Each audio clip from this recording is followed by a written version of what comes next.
So, we are a group of bright minds with big hearts that meet here every Wednesday from 12 to 1:30 to talk about using Web3 to solve some of San Francisco's biggest challenges. One of the biggest challenges facing San Francisco today is unsheltered homelessness. And this is oftentimes a conversation that we circle back to week after week. And our objective is to really build awareness around the issues, build compassion around the issues, talk about ways to take action, and showcase people who are doing really incredible work in the city. So my name is Nicole Thomas. And my name is Paul Peisner. And we are your co-hosts today. And thank you. Nice. Thank you. So I'm here to kind of give you an idea of who we are. We break ourselves into three different groups. The first group really is what we're doing here, gathering people from different parts of the city, around the community, learning from each other in our community ecosystem. We also have a bunch of small action groups. These are groups that are taking action in our community. We call them DAOs. We'll jump into that a little bit later. We hope you join us in one of those DAOs. And lastly, we have our digital storytelling, our data collection environment that we call Geo.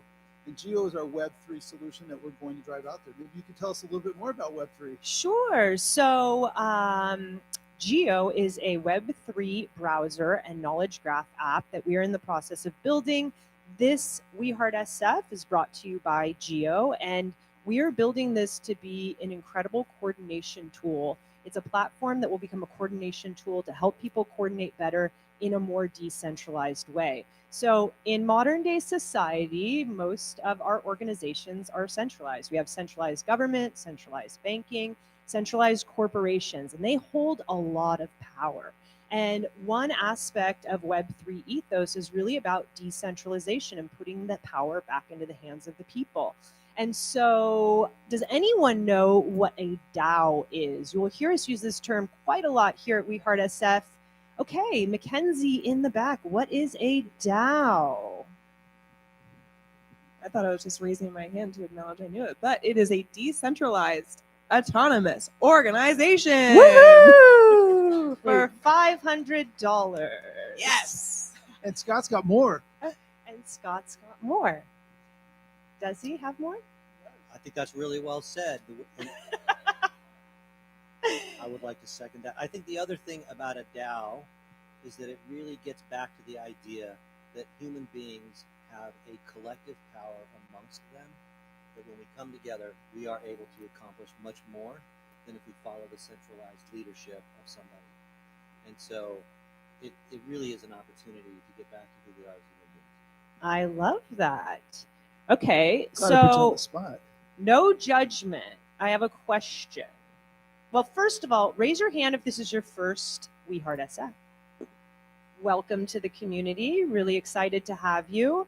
Now, I have a question. Who has been coming to We Heart SF, hearing the word DAO over and over again, week after week, but they're still maybe a little unclear about what that might mean?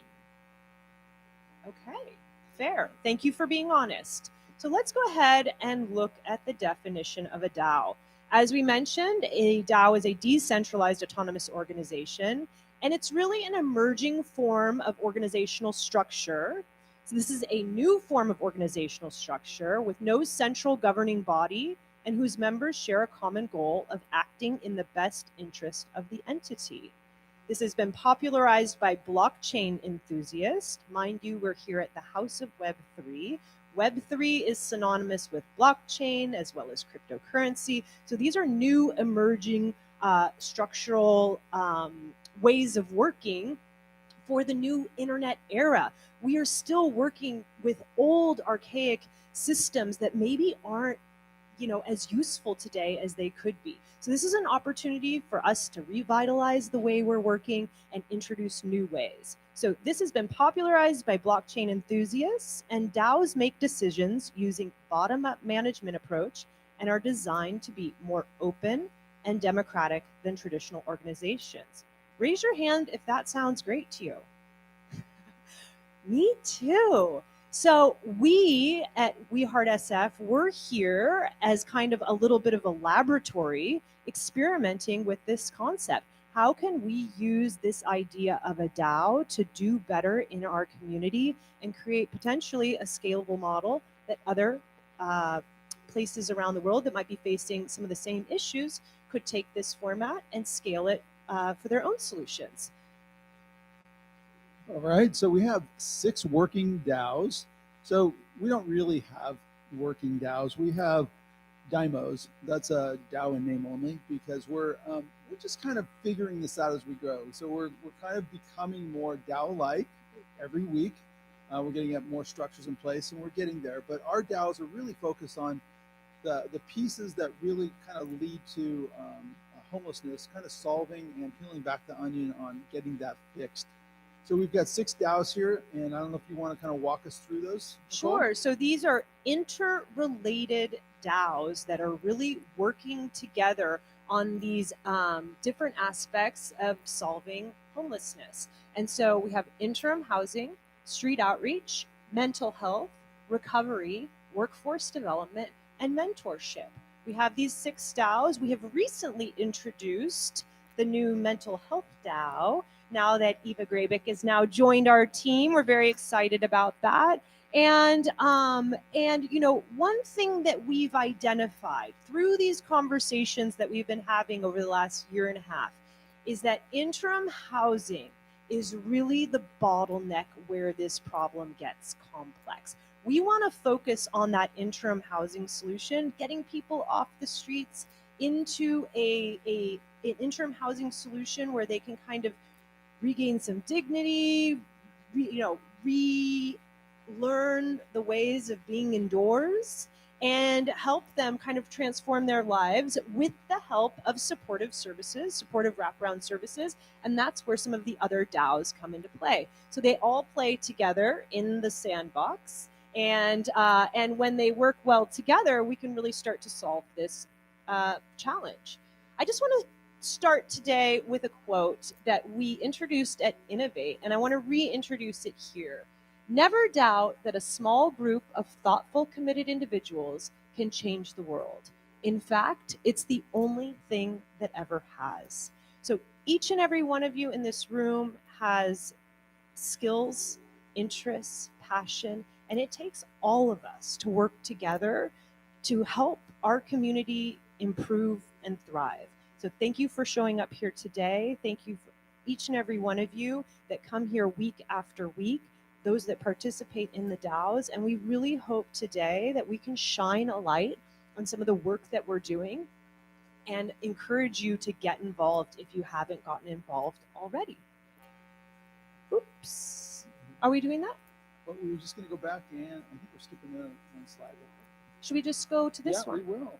Okay, so here we are. So let's jump right into it. So today we have our speakers of the week, which are our DAO coordinators. Please give it up for our amazing DAO coordinators.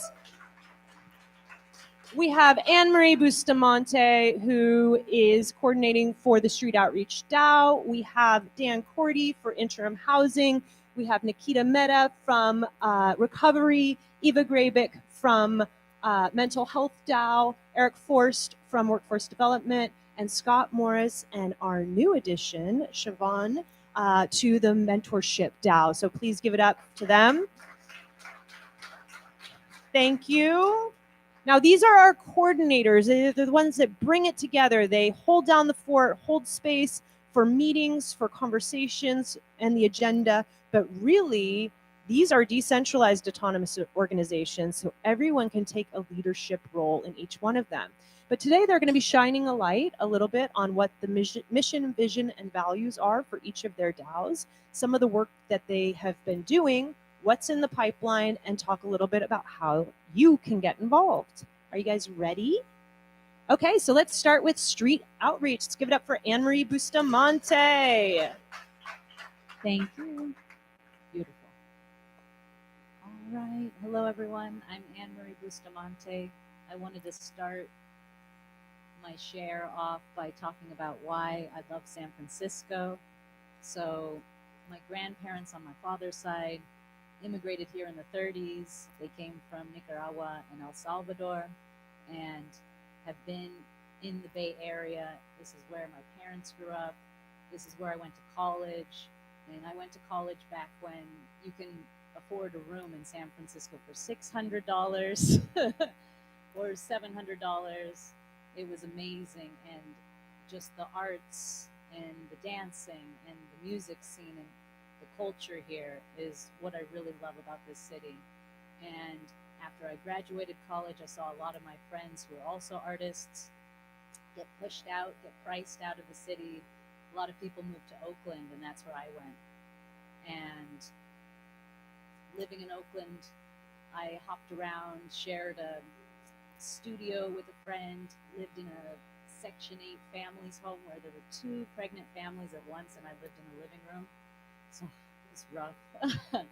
Finally, I ended up in a artist live work space, which was amazing and a huge community benefit for me. And I got into tenant organizing there because I had a beautiful community. I could finally afford somewhere to live, but it wasn't good conditions. We had a slumlord, and I got involved in tenant organizing. We fought for rent control. We won civil suits. We got them to fix our roof, fix our building up, and really the 150 artists that lived in this one place all came together.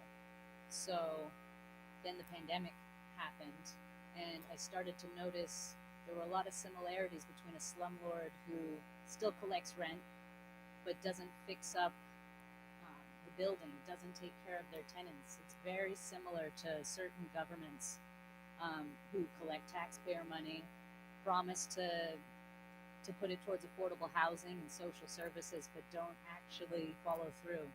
Specifically, when I first moved to Oakland, I voted for Measure K. It was advertised as $500 million for affordable housing for Oakland. And I was like, yes, definitely, vote yes.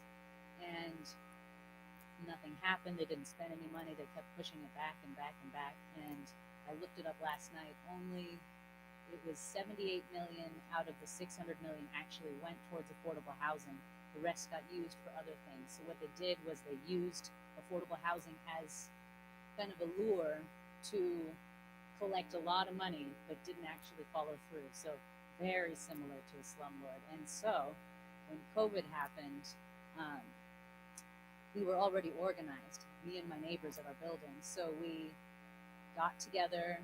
We got very nervous about what would happen to our unhoused neighbors during the pandemic, because not only were the housed people supposed to shelter and stay inside, you couldn't go outside, you weren't allowed. You had all of our unhoused community members completely stripped of any social services. They had the social services buildings shut their doors, closed. You could call them, but if you don't have a phone, there's no luck for you. So out of that fear and desperation, and also out of us already being very organized and tight-knit, we started building tiny houses, and we fundraised for our first tiny house in the first week of operations. And this nonprofit doesn't exist anymore. We just closed our doors, but we built 15 emergency tiny houses that are fully up to California code, completely volunteer run, completely crowdfunded. And this was one of our builds. This was the most successful, I would say, volunteer day out of all of them. We had 50 volunteers come, and it was such a powerful event. And just all different walks of life came, and we could probably take questions at the end of this, but hold on to it. Yeah, people from the city government would volunteer, unhoused folks would volunteer. It was just a wonderful time of getting different people together. And so that's where I started honing in my skills for outreach, because I was a connector between the housed and the unhoused. I wanted all of us to work together on a shared goal. So I'll go back to this very beautiful slide. So this is all of the highlights of the last 9 months of the Street Outreach DAO. So on the far right, you have me and 3 participants of the Salvation Army's Harbor Light program. So while they're in recovery, part of their part of their journey is to give back. So they come with us on the outreach walk and pull people back out of their situations, out of their addiction, and encourage them to come into Harbor Light to get that recovery support. And in the bottom here, you have Pancakes in the Park, run by SF Outer Circle. It's amazing. They go every Tuesday, and they literally cook pancakes for unhoused folks in Golden Gate Park. And then above, we have Incredible Church, who did a block party at the same the same encampment that we used to build tiny houses in. And we brought barbecue, gospel music, hair braiding, all kinds of clothing, food, hygiene kit donations. And it's so interesting. The woman who I met when I worked in nonprofits in housing, who comes and braids hair for low-income people, she does it completely for free. She's actually the best friend of my college roommate my freshman year, and I didn't realize she was the same person until I invited my college roommate to come sing gospel at that event, and they saw each other, and I'm like, oh, it is you. So the world is very small. Top left, you have the amazing volunteers at YWAM and We Heart SF. You can see some familiar faces somewhere in this room, and there's cross-pollination from other outreaches that we join. So Love Never Fails has a few of their volunteers joining in here. We have members of Homeless Church and YWAM, and of course, We Heart SF. And then down here is me with Lieutenant Andrea, who's an amazing mentor for outreach, just such a sweet person, and just very cool to get to meet all these people and to grow with them and bring them more volunteers, more recognition, and as much as we can. All right, so Street Outreach DAO, our mission is we are revolutionizing how we serve our unhoused neighbors by emphasizing trust, connection, and consistency. We foster collaboration, learning, and the utilization of Web3 technology among partnered organizations to catalyze the transparency and scalability necessary for lasting change. Our vision: by connecting with the best outreach organizations, learning from them, and fostering collaboration amongst them, we will end unsheltered homelessness in the San Francisco Bay Area. And a few of our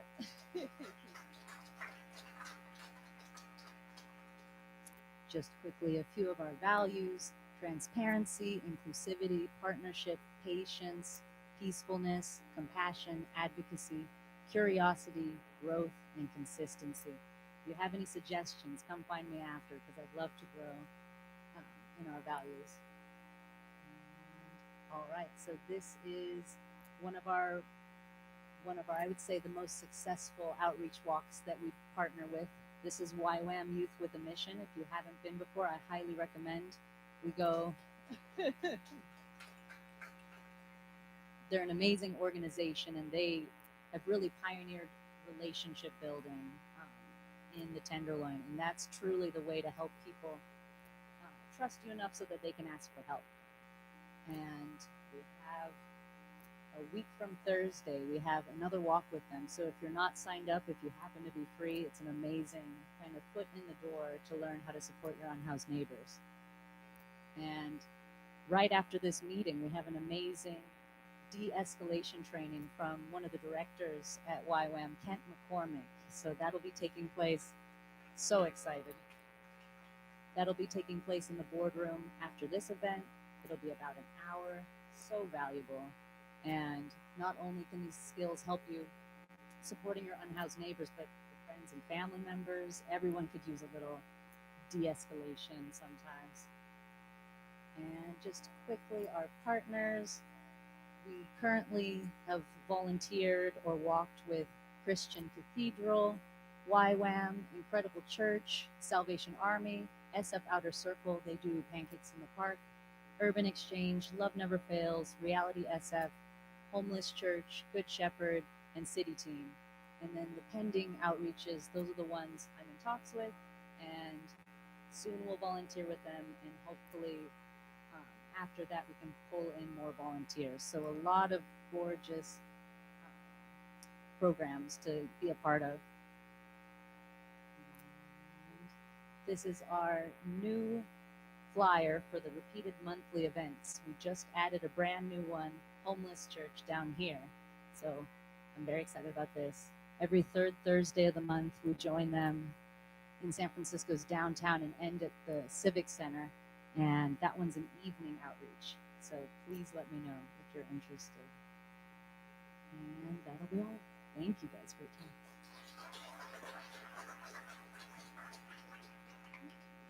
All right, thanks, Annmarie. And hello, everyone. I'm Dan Cordie, and I'm the coordinator for the Interim Housing DAO.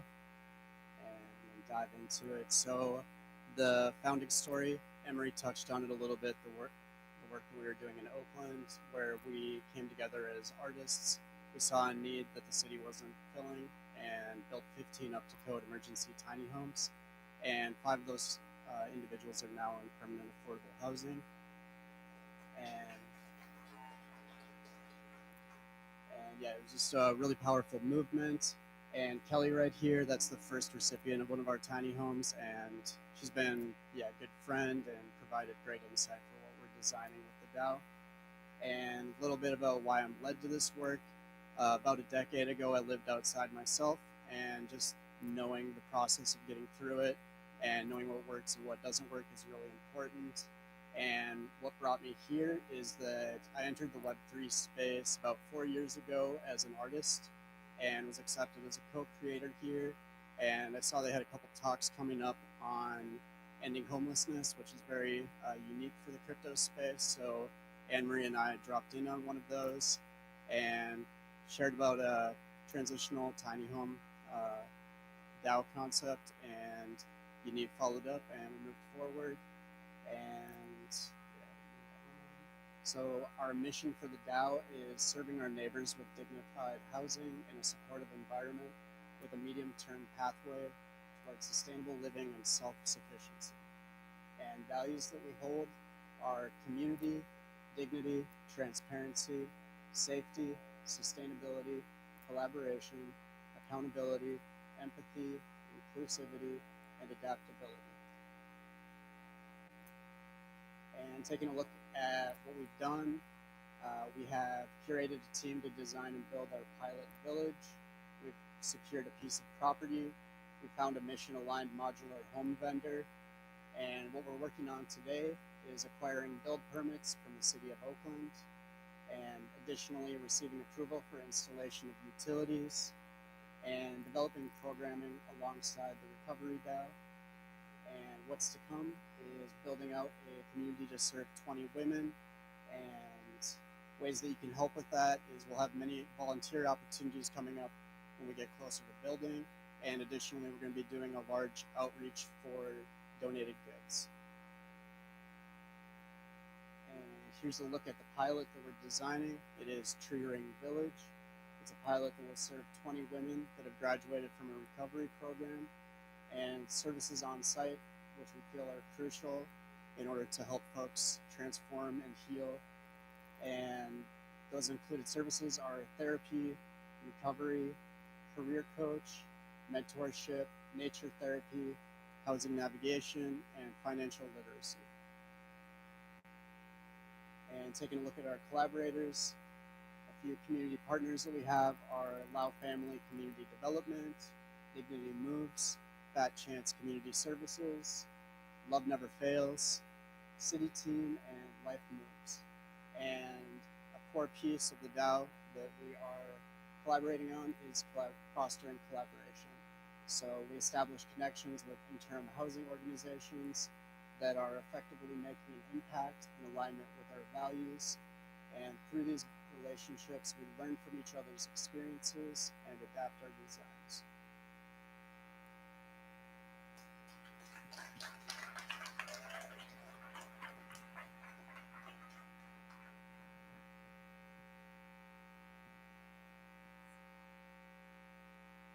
Okay, hello, my name's Nikita. I'm one of the heads of the SF Recovery DAO. This is our very snazzy logo. I know, it's so beautiful. You're welcome. You're welcome. We're going to learn a little bit more about what it says around there right now. So our tagline is empowering individuals, restoring communities, one recovery at a time. A lot of what we've been hearing, a lot of the feedback that I get all the time is, well, how are you going to make 20 beds into 200 beds? And that is wonderful. And I'm so there for large scale recovery. And it starts one person at a time. And I really want to hold on to that focus to make sure that we provide the wraparound services that lead to sustainable change. This is our team. I'm not the only person on this team. I'm the one right there sitting in front of my favorite painting. Kent McCormick is in the back. None of this could have been done without his words and his passion and all of the things he brings to the table. And Eva is our newest member. She has her own DAO, but she's very much a part of our DAO, and I'm going to tell you a little bit more about what she's doing in a little bit. Okay, so we already heard about what the DAO is in the Web3 space, but I just wanted to touch on the Dao De Ching, which is pronounced DAO, is translated to the way. And the reason I bring this up is because one of the key principles is the way that can be followed is not the eternal way. We are an ever-shifting, ever-evolving organization. We are taking in all the considerations, right? This is a community effort. So this project is built on the open source mindset, which can be iterated on to become the way. We're hoping that each city that takes on the information that we provide will iterate on it, provide us with that feedback, consistently growing. Our mission is to provide compassionate, evidence-based recovery services that empower individuals to reclaim their lives and contribute positively to their communities. Once again, this is one recovery at a time. We are looking for a world where everyone has the support and resources to lead a healthy, fulfilling, and meaningful life in recovery. I'm going to skip our values. I think you know. Okay, so what we do. First and foremost, we are building connections. We're building bridges. These are just some of the organizations that we are partnering directly with. Here's the thing. We're not looking to reinvent the wheel. I have no desire to sit here and retype out things that have already been done. I want to access the resources that are already there and then help individuals access them. We'll learn a little bit more about that in just a second. But all of these organizations are directly associated, but we are always looking for more organizations. That is one of the things that I really need all the support that I can get on is what organizations do you know that would fit under this umbrella? And how can I contact and make friends with them? I know I didn't put you, I'm sorry. Mackenzie, I'm so sorry. I did not put the Phoenix up there. The Phoenix should have been on the top, backsplashed. This is one of the projects that we're working on right now. This is the Food Help Shelter Resource Downtown San Francisco Guide. This pamphlet is so outdated. Most of the phone numbers don't work. A lot of the organizations aren't on here. There is a high turnover rate with organizations that provide services. One of the ways that we can make this a ever-shifting list is to put it on a Web3 space where we can edit that information consistently, new phone numbers, QR codes, how to access that. So we're really taking this into the new era. We still think that paper, this pamphlet is a wonderful resource, but we do need to update it, and so that's one of the projects we're working on right now. Expedited access is our long-term goal. The long-term goal is 2-hour door-to-door recovery. That means if somebody comes in and sees this logo on one of our partners' doors, when they come in, they ask for services, they're in a bed in 2 hours. We're not going to miss that critical window when someone is asking for services. It's not, I'm going to call you back tomorrow. It's, I'm here to help you right now. Program development, that's what we're doing with Dan right here, and that's what Eva is very much associated with. One of the things that we've come to recognize is that recovery language in programming has not really shifted in the last 20 years. And so we are aiming to have a new form of outpatient recovery that we'll be providing at Tree Ring Village that really integrates psychiatry, neurochemistry, biology, all of the things. What would it mean if like somebody had information about dopamine and what it really did in the body? So that is our program development. I'll tell you more. I could talk about that for a year. Community events are really where we're getting our hands in the situation right now. This was our first community event. It was called Redefine Recovery. All of our events will be called Redefine Recovery. We held it at YWAM. It was wonderful. We had a wonderful turnout, a wonderful speaker. It was really a really great event. This is really there to provide community engagement, but also to hear the feedback from the people who actually need the services.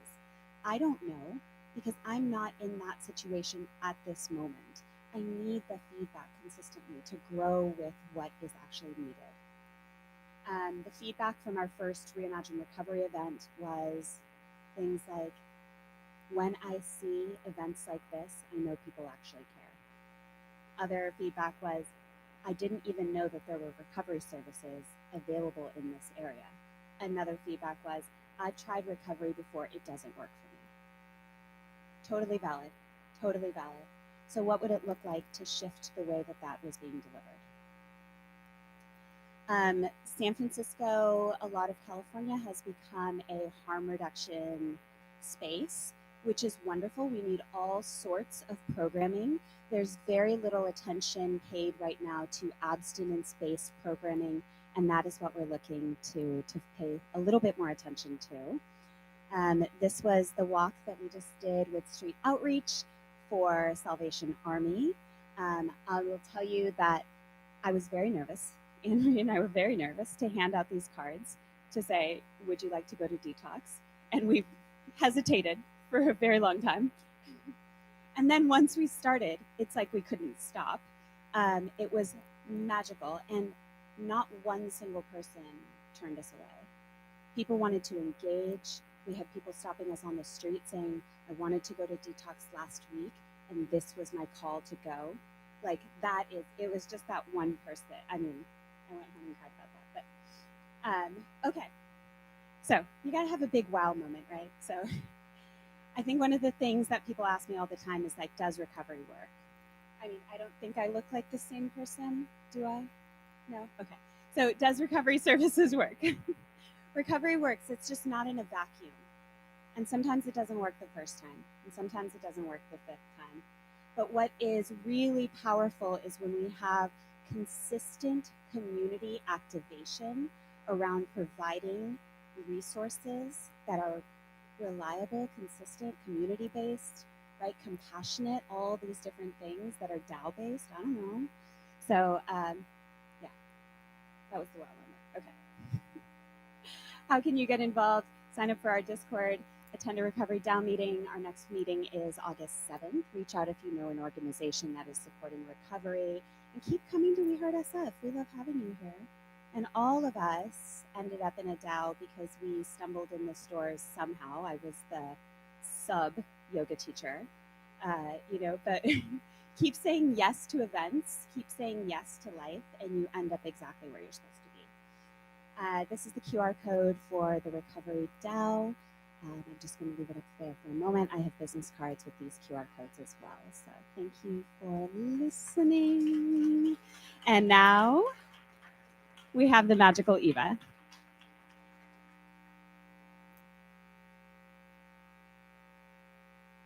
Hi there, my name's Eva Grabic. I'm the latest addition to the DAO teams. Thank you guys. I'm a psychiatrist. 8 years. I was at Kaiser Permanente in Oakland for the majority of that, and now I've decided that my purpose and meaning has shifted more towards Geo, and we love SF.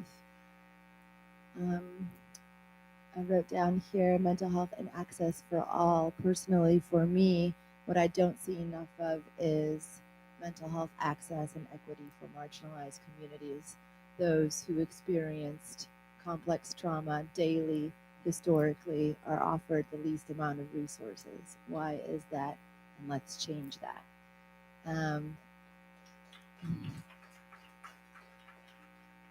I myself came to America when I was 13. I was originally in the Bosnian war conflict, and then immigrated to Germany with my parents. And then from Germany, we came to the US. I didn't know English at the time, so luckily some teachers were like, how about thanks. How about English as a second language classes? I was like, okay, and here's a Mark Twain book, and here's some biology classes, the US version. All to say that if it wasn't for community and support of people stepping up to teach me the language and the ways of the US, I probably would have never even considered medical school. So for me, what we're doing is highly personal because, and I think for everybody who is a DAO coordinator, there's that personal touch of like, we all needed that real help from our community at one point. And how could have our trajectory been different if we didn't have the assistance of a village that cares?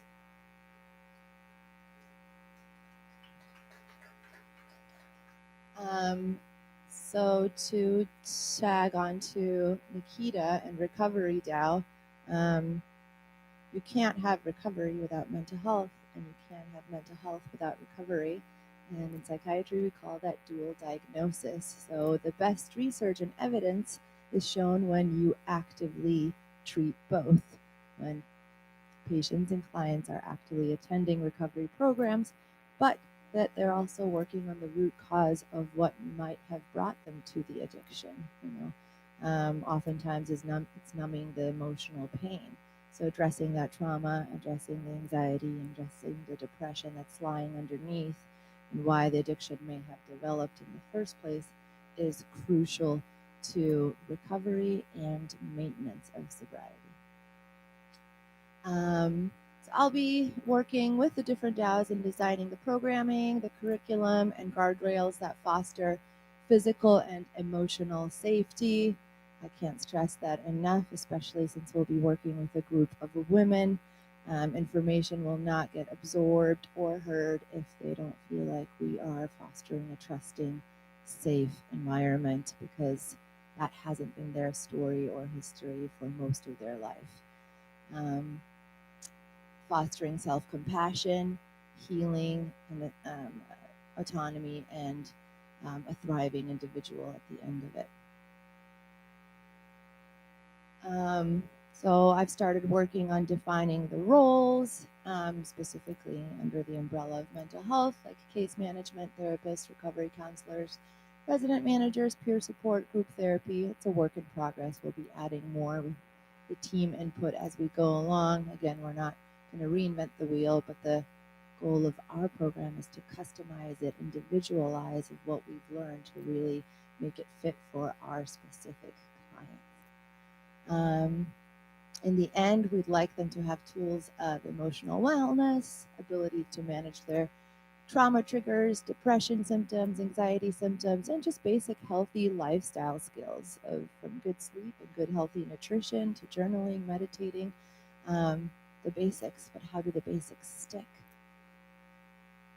And also the approach, again, research is good around integrative health. So you can't have mental health without good medical health, and you can't have good medical health if you don't have good mental health. So taking care of your body here and your brain here, and realizing that it's all very interconnected, that we have serotonin receptors more in our belly than we do in our brain, and educating on that and understanding that it really is that sometimes we feel stress in our stomach, that sometimes we feel anxiety in the back of our neck. We're learning about, I guess, the somatic symptoms of anxiety and how to heal from that.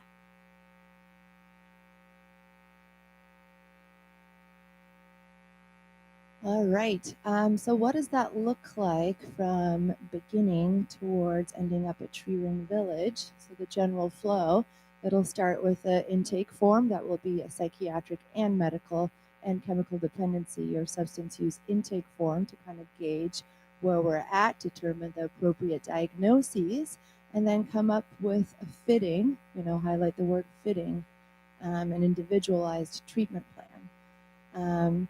We are in the process of designing our own Ellis app, which is awesome. I've never heard of something like this before. I wish I had. But the app will be used for placement of referrals, the intake forms, and the ability for case managers and the person referring to communicate between each other just through a mobile app, which should expedite access and the process instead of the old school bureaucratic, let's see if we can fax it over in 3 months. I'm currently working on triaging risk, acuity, and needs. So there's going to be such a variety of women that we'll be meeting, and how do you subcategorize what treatment plans would be appropriate for each woman. So generally there's higher levels of care. Those are typically your intensive outpatient programs where there's more, sometimes daily, sometimes every other day, structure for multiple hours per day, where there's individual therapy, group therapy, and educational classes. Moderate level of care is a step down where maybe it's once or twice a week for 2 hours, where the need isn't as high, focusing on depression, anxiety, maybe just maintenance of your mood disorder. And then lower level of care is maybe weekly, 1 hour therapy or med check-in, or maybe the patient can then graduate to as needed care. So let us know when you need us. We trust that you are kind of have your independent skill sets and are ready to go. Let's see. Oh, TRV mental health programming. So I've been working on dividing up the potential various phases. It's been very much an early stage, and I welcome everyone's input. But phase 1 of the women coming to Tree Ring Village is building trust.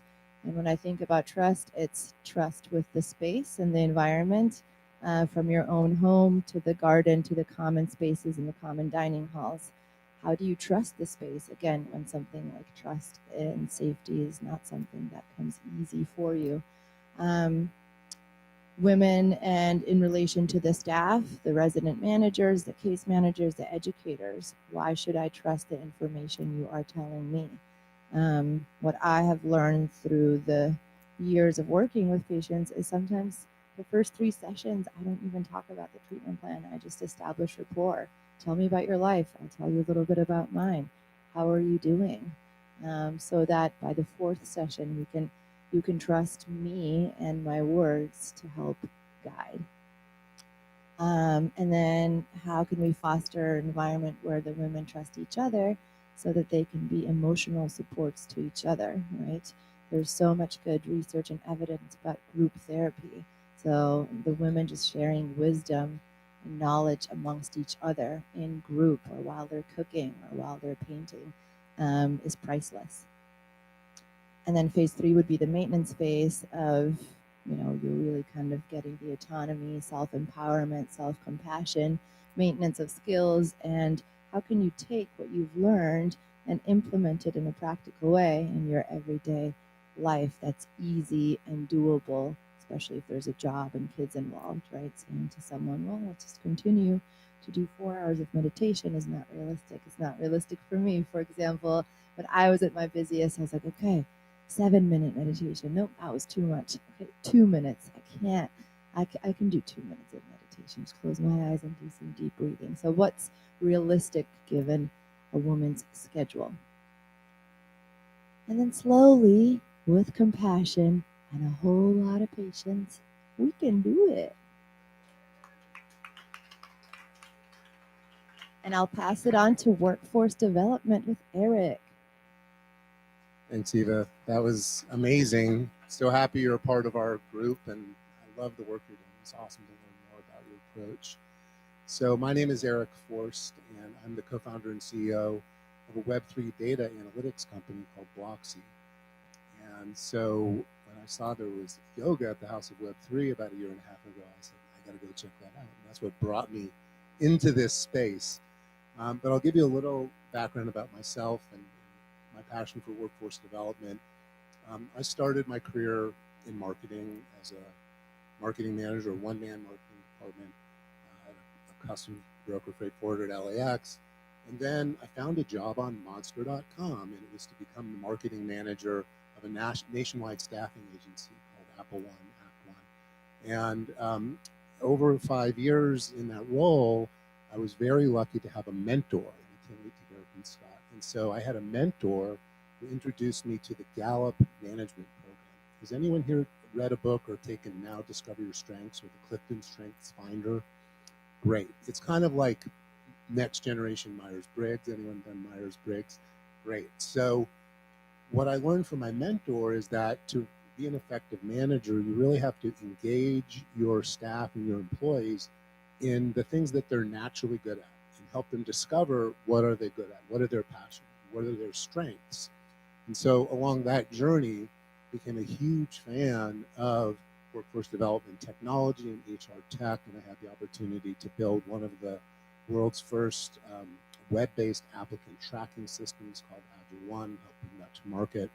So what brought me here is starting to go to these lunches, realizing there was a workforce development DAO, and saying, you know what, I know something about that, so let me see if I can bring that experience into this space. And so, so when we started, like we've heard, this is an experiment, right? So last year, a lot of our focus was on, oh, can we be a service provider? Can we coach people and help them find jobs? People are coming out of unhoused situations. So we did a little bit of experimentation with that last summer. And then what evolved out of that was, you know, this is really about Web3 and how can we bring Web3 technology to help solve this problem. So in support of this vision, a world where everyone is employed and performing work that helps them thrive, I did a bunch of work at the end of last year and the beginning of this year, building out the jobs space on GeoBrowser. So if you go to geobrowser.io, you look at the job space, you'll see dozens of self-assessment tests and resources to help you find your passion, find your strengths, figure out what you're good at. So that project is ongoing, and we'll talk a little bit more about that. And now our mission has evolved to where we want to empower individuals to rebuild their lives by bridging connections between job seekers and job training providers. So what we realize is that we don't want to reinvent the wheel, trying to be a job training provider or service provider. There are dozens of amazing programs here in the city and around the Bay Area that are already doing this work.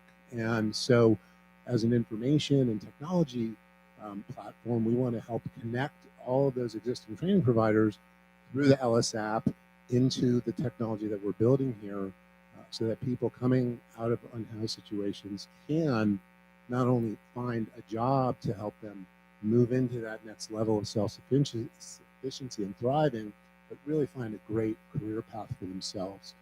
And so we do that with these values in mind. So our work. So in addition to the work of just getting information on GeoBrowser and helping organize and connect bridges to the training providers, we did our first outreach where we participated in the Create the Future Career Fair in Berkeley, June 7th last month, and we had a booth, and Naima helped, and Annette helped, and it was great. We met tons of candidates who were interested in a few of the positions we have open. The main one is the career coach, which will be a full-time, on-site, on-staff position at Treeland Village.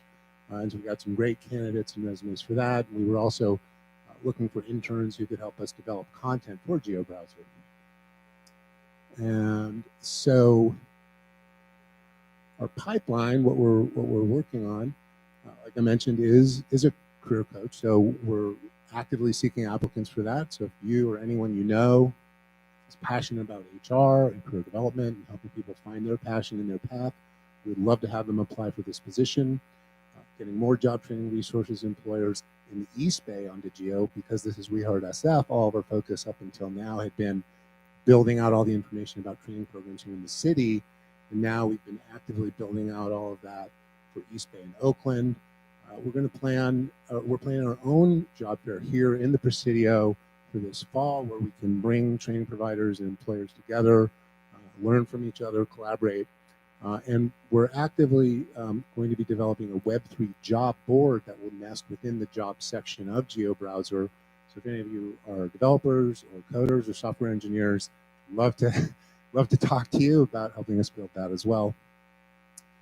So that's how you can get involved. Apply to be a career coach. Help us build relationships, especially with employers in the East Bay. We want to surround Tree Ring Village with job opportunities, job training programs for all of the women who will be there on site.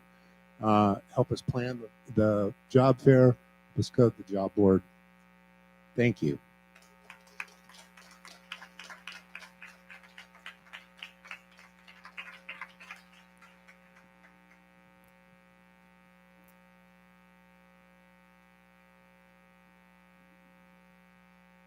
I got this. All right. Well, so I can't. Yeah, come on up here. I can't even tell you how delighted I am today. Like, this Talk is about it. such a top of the mountain moment and experience for me. So I got connected into this. Really, I didn't. This was like, yeah, mentorship. That would be cool. I was a pastor for 20 years. I've worked in technology for another 15, and I've built teams and human beings for all of that. So for me, mentorship is something, it's the air I breathe, and I believe in it wholeheartedly, and I've been the beneficiary of it. And what I have been able to do since I came up here and got connected with this is I met Siobhan and her husband, Stefan. But Siobhan especially has a heart for mentorship. The two of them run one of the coolest mentorship organizations that I've ever heard of. And so she has now come all on board. And so now for the first time, I believe in the history of DAOs, we have co-coordinators. So Siobhan has come on, she is a full peer, and in fact is going to be just such a home run win for what mentorship is going to look like. Your head's going to get too big, so. I'm just super, super delighted. So just to let you know, this is, in terms of what we do, the vision for what we're going to do is a world where nobody walks alone. That's how human beings were designed to be. We were not designed to walk through life on our own. And the mission that we really have embraced is to be able to build a process where every human being has the resources and the opportunities to both understand what it means to be mentored and to enter into a relationship, both from a mentoring and a being mentored perspective. The core values that we have largely revolve around ownership, community, and the constant evolution that we are going through both as human beings, but also through the technology platforms that are beginning to be built out to empower this whole movement. So that's kind of an overview of who we are and what we're doing. I'm going to turn it over to Siobhan, and she's going to lay out now the plans that we have in place. So excited to be a part of this. So I'm so new. Thank you. Thank you. I'm so new to the group, but I'm not new to mentorship. Mentorship matters. Say that with me. Mentorship matters. We all know it. Everybody needs a mentor. Every single person in the world needs a mentor. If you don't have a mentor, get a mentor. So what we do, what I've done already is RE22 is our nonprofit program that has worked with youth in San Francisco, disenfranchised youth. We've worked with thousands of youth over the last 9 years. And so what I've done is I said, let's take this group curriculum, let's filter it, and let's change it to work with women. And so what we're thinking about is, how do we start off these women? And I was listening to what you guys were saying. How do we start them off with mentorship without thinking about the fact that they probably need to reignite their purpose? Say it with me, reignite purpose. Come on, church. No, just kidding. I'm a youth pastor, but yeah.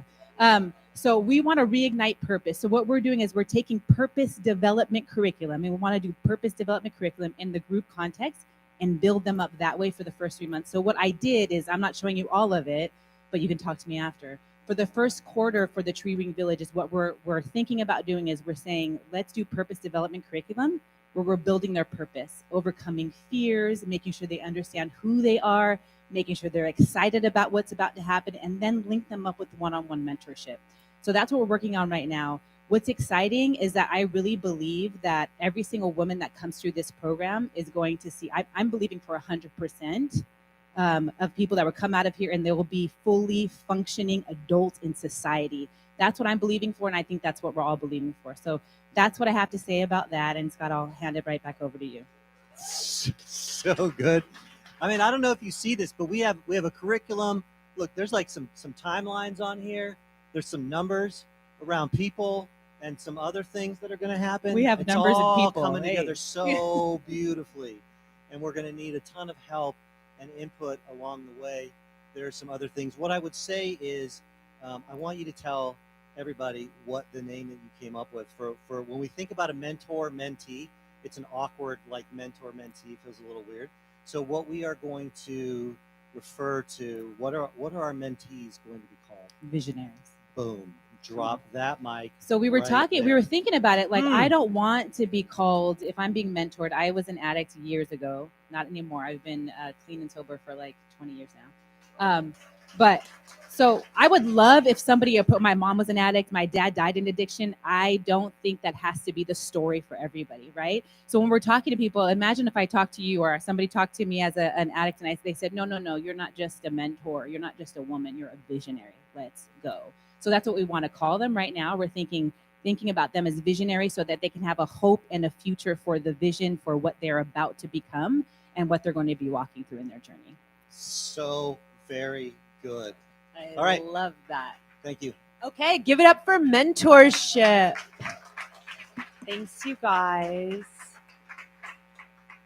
I am so proud of all of you. You guys did such a great job. Wow. And the work that you're doing, it fills my heart.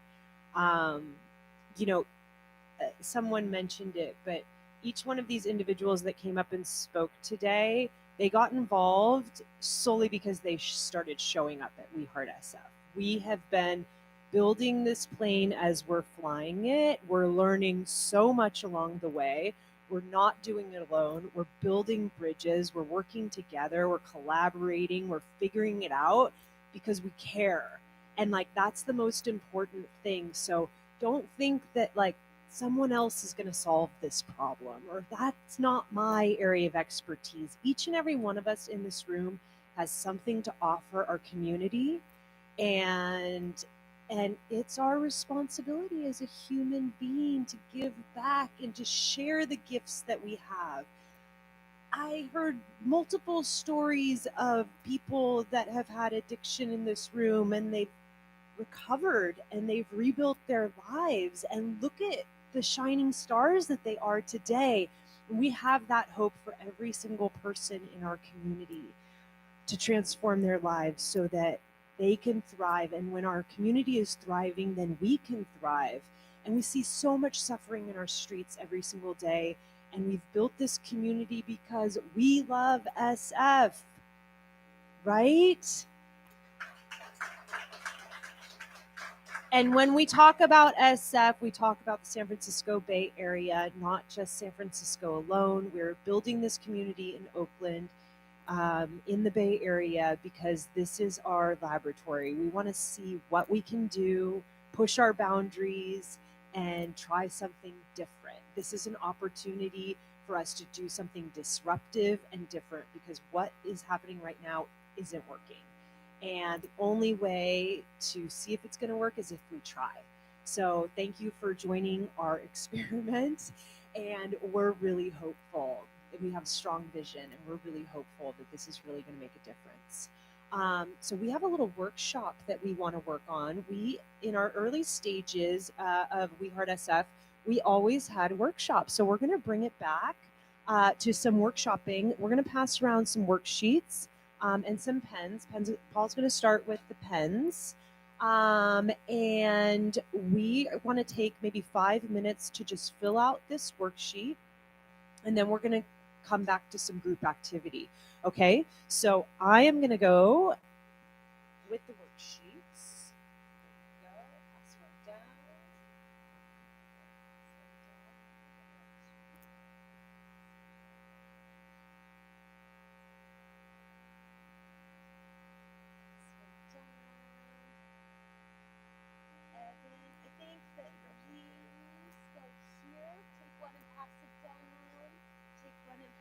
Down. So we want to make sure that we have your information. We may or may not have it. If you don't mind, please provide it at the top of the worksheet. We have a couple of questions that we will discuss, but please just take a few minutes on your own to complete this, and I'll put some music on for us.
Girl, you think you got it bad.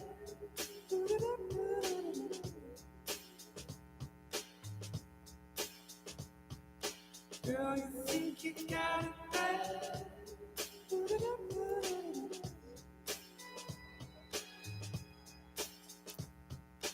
Girl, you think you got it bad.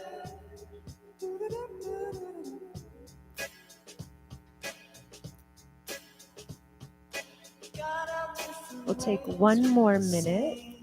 Just make sure that you get to that last question on the worksheet.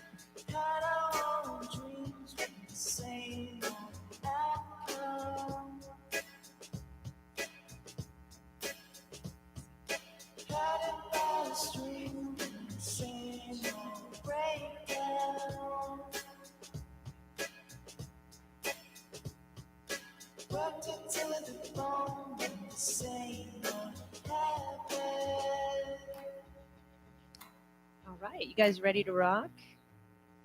Okay, I would like to hear from some of you about these first two questions.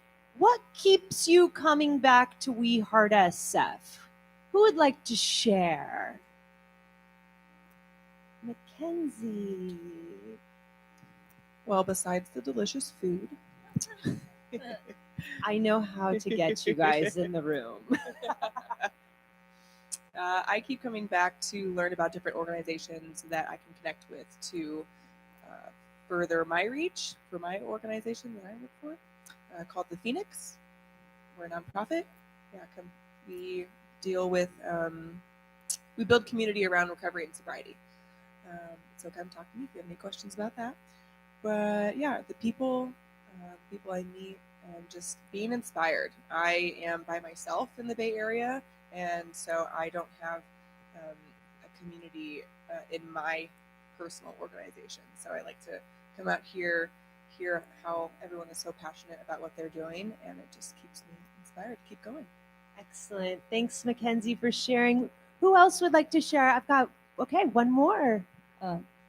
It's actually my first time here, but sorry, the food. Welcome. Thanks. I'm a public school teacher, so I'm not part of an organization, but I think just the deep care and hope that is rooted in this room of creating a world of dignified humanity is really inspiring, especially when we look outside. Sometimes you look at the macro and get really filled with hopelessness, and then if you look closer in your community, at community care, at the more micro, that's where the change is going to happen. So it's very inspiring to be in here, and I would definitely come back. Woohoo! Thank you for showing up today. We look forward to getting to know you better. My name is Ellen Li Zhao, and I've been in San Francisco for 38 years. We do have the homeless outreach team from the homeless church, and I'm here. I have not been here for many weeks, but I'm reminded by Travis to come in here. And I am running for San Francisco mayor, and my job is to end homeless, end the drug abusers, and the drug dealers off the street, so we can return the business back to normal, and will make San Francisco a famous city for tourism, not for pools and peas. So that's my goal that I'm here. Thank you, Ellen. How about Evan in the back? Hey, folks, I'm here because we have a sure hope for the future. This thing is going to work. We're riding a wave that's about to break over the whole city. It's going to happen. I know it. Let's just do it. Thank you, Evan. And it's that small group of citizens that care that can truly make a difference, right? Okay, so for those of you who have been coming to We Heart SF for a while, which speakers have left the deepest impression on you? Who would like to share? Ted. You know, it's like trying to choose your favorite child. We've had some good ones. I have to say, we've had some excellent speakers. I love the DAO presenters. Robin really rocked my world. She really touched me. Right. Yeah. Robin, which we had just a couple of weeks ago from Turntable Housing, providing housing to at-risk adolescents. Really, really important work that she's doing. All right, who else would like to share maybe one of their favorite We Heart SF talks that we've had recently? Well, it's been a few weeks, but Adrian from Open Door Legal really impressed me. As a data analytics guy, he brings the data to just show the measurable impact that his work in providing civil legal services to people in need is making a massive impact on the housing problem here. So that's my favorite. Excellent. Thank you. Adrian is doing incredible work. As we said at the beginning, we really aim to showcase the people that are doing good work. And I think, you were mentioning about how when you look at the macro level, it's like everything is wrong, nothing's working. But then when you really hear from the people that are doing this work and that are dedicated, you're like, oh, actually, I'm having a shift in perspective. Maybe the glass is half full rather than half empty. All right, one more. Yes, Nikita and then Andrew. I'll go quickly. Hillary Ronan was amazing because being able to talk about how she took 240 tents down to 5 in a really effective way. She was the supervisor for District 9, yes? Yeah. was very inspiring, and just the passion to see that from a supervisor was really wonderful. And then Cedric Akbar. I love people who will talk to us straight, and his whole thing about we're just making people's suffering more comfortable, and that's not compassion. He Really hit the powerful. nail right on the head with that. Okay, last one, Andrew. So I, like Eric, I enjoyed Adrian's talk, but I've actually heard it in a different context. I'm not through this venue. But actually, the presentations today were really helpful. It was really good to see how all the DAOs kind of tied it all together, and we got a sort of a bird's eye view of everything that's happening, and that was really valuable, I think. Excellent. Thank you for sharing that. As someone who has been coming to We Heart SF for quite some time now, it's really nice to hear that you took something valuable away from today. I would recommend doing this maybe once a quarter. I was thinking the same thing. Something like that. I was thinking the same thing because it gives a really nice opportunity for us to update you on the work that we're doing, and maybe you'll see an opportunity like I can plug in there, right? I put something on, but you can read it. Excellent. And final, yes, yes, Alvaro.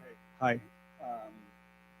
So yeah, I love the talks today. I love how open you all were, and I enjoyed Annmarie, her passion. Like we're gonna make this happen, and that's one of the reasons I love coming here because it's action. We get it done. I was like Nikita's.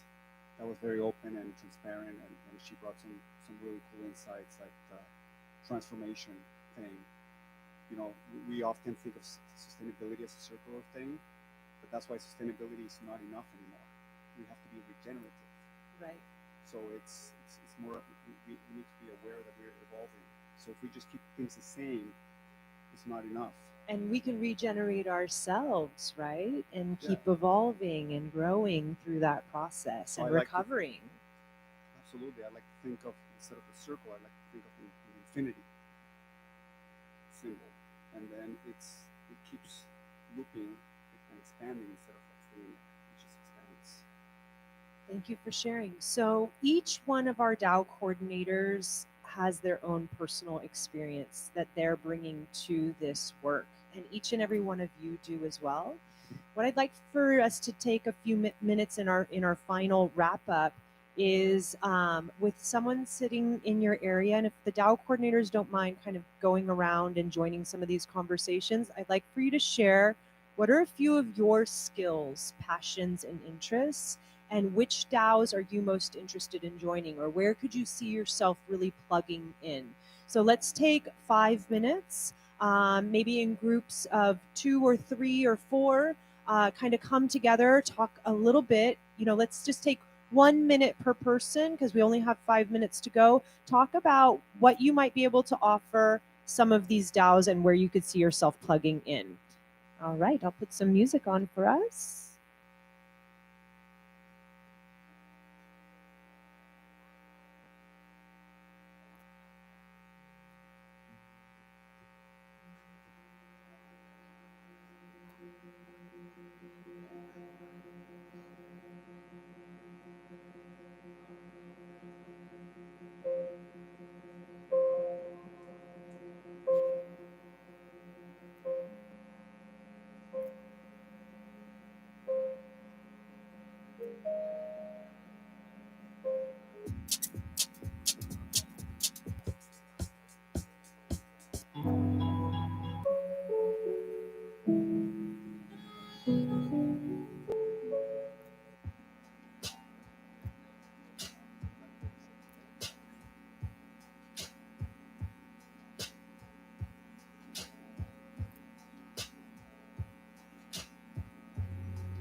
Okay, we have 1 minute left till we wrap up, and I see some amazing conversations happening. Can I just get your attention for 1 minute? Just 1 minute. I want to be respectful of everyone's time. I want to say thank you to our DAO coordinators for the work that you're doing and for your amazing presentations. Let's give them all a round of applause. The DAO coordinators are at your disposal. The one thing I will say is they've really opened themselves up, made themselves available. So please, if you're interested in joining one of their DAOs, or all of them, please take some time. We have about 15 minutes before we move into the next session. Go by and touch base with them. I also would like to collect everybody's worksheet. Paul will go around and maybe collect these that notates what DAOs you're interested in getting involved in. And the DAO coordinators will get these, and we will start reaching out to you and finding out where you can plug in. And I also just want to say at 1:45, so in 15 minutes, we're going to be joining the Street Outreach DAO in the boardroom for Kent McCormick's de-escalation training. So Kent has done a very in-depth de-escalation training himself which is very important for the work that he does in the Tenderloin. And he is going to be sharing a 1-hour summary with all of us. So we're very much looking forward to that. So thank you, Kent. Please join Kent and the Street Outreach DAO in 15 minutes. You're welcome to hang around for 15 minutes here. There's a lot of food left over, so feel free to take some leftovers. We don't want anything to go to waste. And have a beautiful day. We love you. We heart SF. Welcome to our new joiners. And next week, we have an incredible two speakers coming in. So please join us again next week. We're here every Wednesday. All right. Thank you very much, and bye-bye.